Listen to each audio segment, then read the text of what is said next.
에도 옥기는 점점 용의 형상을 갖춘다.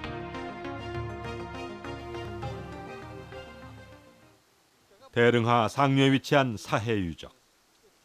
우하량 유적지보다 2100년이 앞선 것으로 중국 문명 가운데 가장 먼저 옥기가 출현했다. 그런데 이곳에서 바로 용 형상의 돌무더기 석소룡이 발견된다. 스스로를 용의 자손이라 불렀던 중국인들. 그들이 숭배하는 용의 기원은 중원이 아닌 바로 이 요하유역이었다. 20m나 되는 거룡이, 발이 있고 입이 있고 머리가 있고 꼬리 부분이 있고 그런 용이 여기서 그런 형상이 나왔다는 것은 동북아시아의 그 용신앙의 그 원류가 아닌가 생각합니다. 중국 고고학회 상임이사장인 곽대수는 우하량 유적지 고고발굴 보고에서 이렇게 말하고 있다. 중국 5000년 문명의 기원이 요하유역에 있음이 유적으로 확인됐다.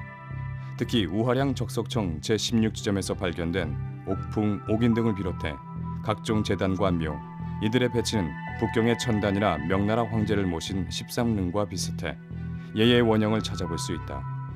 중국 문명의 중심지가 결코 한 곳만이 아니었다. 결국 저명한 고고학자 소병기 또한 홍산 문화는 중화 문명의 서광이라며 요하유역을 중국 문명 발상지 가운데 하나로 인정했다.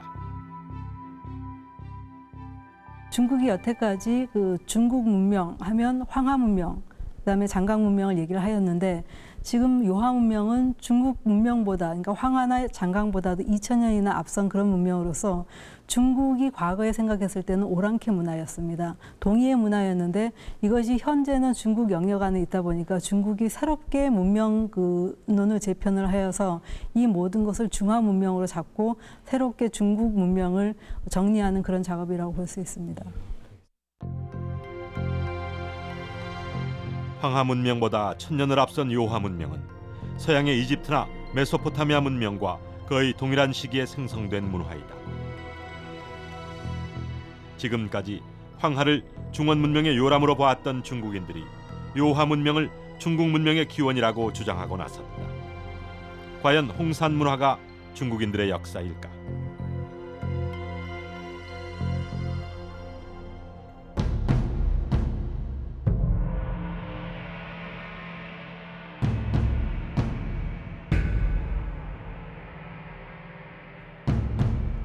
중국인들이 생각하는 중국의 경계는 어디일까? 중원을 통일하면서 진시 황제가 세운 만리장성. 청나라 이전의 중국인들이 자신의 영역과 외부 세계를 가른 국경선이다. 국경에서 차로 2시간 정도 달려 만난 만리장성. 장성 밖은 관념상 중국의 영토가 아니었다. 그렇다면 저 너머에 존재한 요하 문명의 주인공은 누구인 걸까?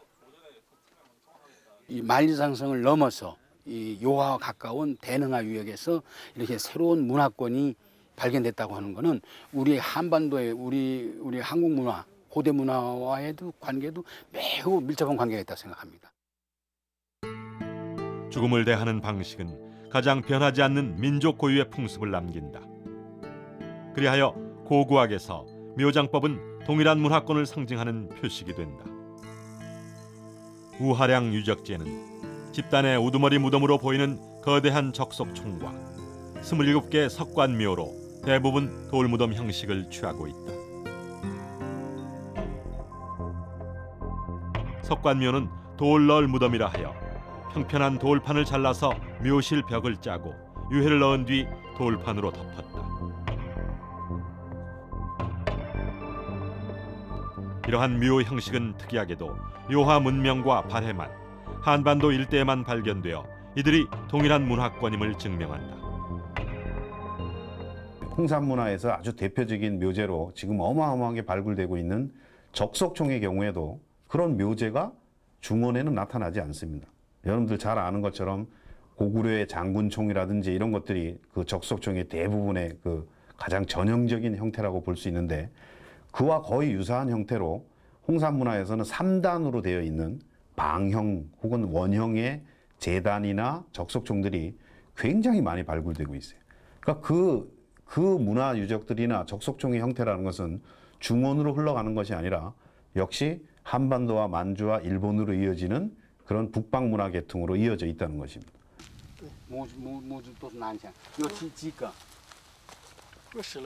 취재진이 찾은 곳은 사해유적의 중화 제1촌.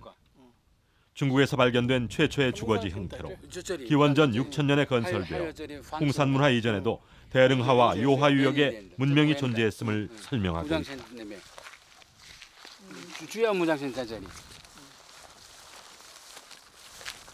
그래서 이 유적은 특히 중요한 그 세 가지 요소가 있는데, 첫째는 토기 양상이 빗살무늬 토기를 쓰고 있다는 거.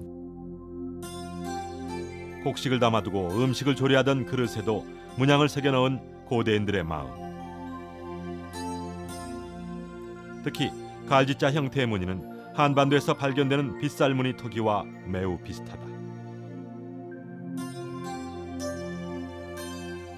수천 년이 지나도 바래지 않는 영롱한 빛, 옥. 최초의 옥귀고리, 결상이식은 우리나라 고성 문암리에서 발굴된 것과 흡사하다.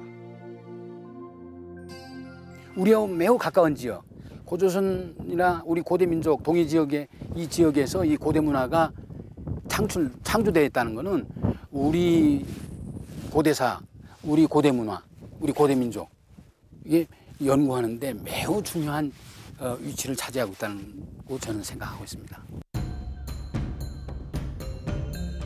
문명의 충돌은 새로운 문화로 거듭난다. 요하에서 움튼 홍산 문화는 동쪽으로 내려와 한반도의 문화 형성을 돕는다.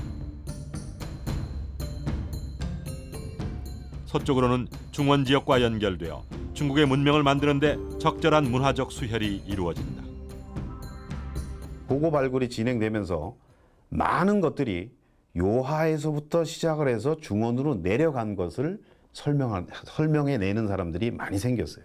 실제로 지금 중국 학자들의 논의로는 최초의 용의 형상도 요하에서 발견이 되고요.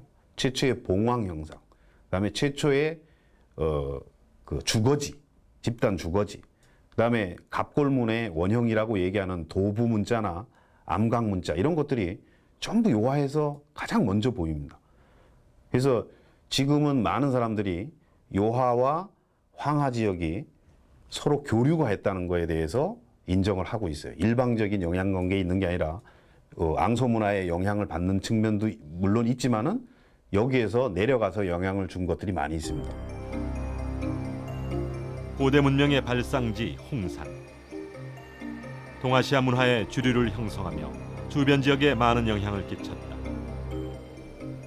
중원에서 문화를 받아들여 형성한 수동적인 문명이 아니라 고유한 그들의 세계관을 형성하고 뛰어난 문명의 텃밭을 일구었다.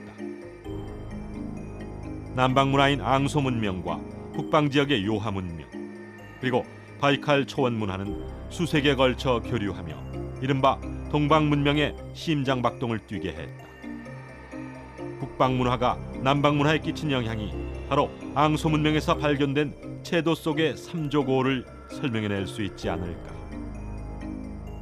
그러니까 최초의 삼조고 상징은 앙소에서 나오지만 그 삼족이 만들어질 때도 Y벨트를 통해서 북방의 삼수분화의 세계에 영향을 미친 것이고, 그 다음에 거의 소멸되다시피 하다가 북방에서 내려온 상족들에 의해서 다시 부활을 하는 겁니다. 그리고 그 삼수의 상징성을 지속적으로 가지면서 근근히 이어지다가 결국 중원 쪽에서는 그들과 세계관이 다르기 때문에 삼수의 상징성이 거의 사라집니다.